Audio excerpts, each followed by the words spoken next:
வணக்கம்.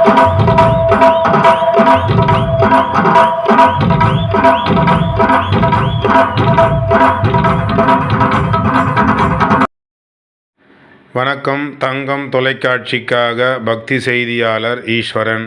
ஸ்ரீ சொர்ணபுரீஸ்வரர் ஆலயத்தில் இன்று பிரதோஷ வழிபாடு சிறப்பாக நடைபெற்றது. ராணிப்பேட்டை மாவட்டம் கீழ்விசாரம் பஸ் நிலையத்திலிருந்து தெற்கு நோக்கி 1 கிலோமீட்டர் செல்லும் பொழுது முந்திரித்தோப்பு அருகில் அமைந்துள்ள ஸ்ரீ சொர்ணபுரீஸ்வரர் ஆலயத்தில் இன்று பிரதோஷத்தை முன்னிட்டு சிறப்பான முறையில் சிவபெருமானுக்கு பல்வேறு விதமான அபிஷேகம், ஆராதனை, தீபாராதனை, பின்பு அலங்காரம் செய்யப்பட்டு மகா தீபாராதனை நடந்து முடிந்து இந்த பிரதோஷ விழாவில் கலந்து கொண்ட அனைத்து பக்தர்களுக்கும் கோயில் சார்பாக பிரசாதங்கள் வழங்கி மகிழ்விக்கப்பட்டன.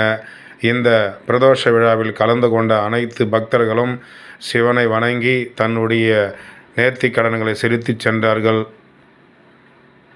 பக்தி செய்திக்காக கீழ்விசாரம் முந்திரித்தோப்பு அருகில் அமைந்துள்ள சிவன் ஆலயம் ஸ்ரீ சொர்ணபுரீஸ்வரர் ஆலயத்திலிருந்து பக்தி செய்தியாளர் ஈஸ்வரன்.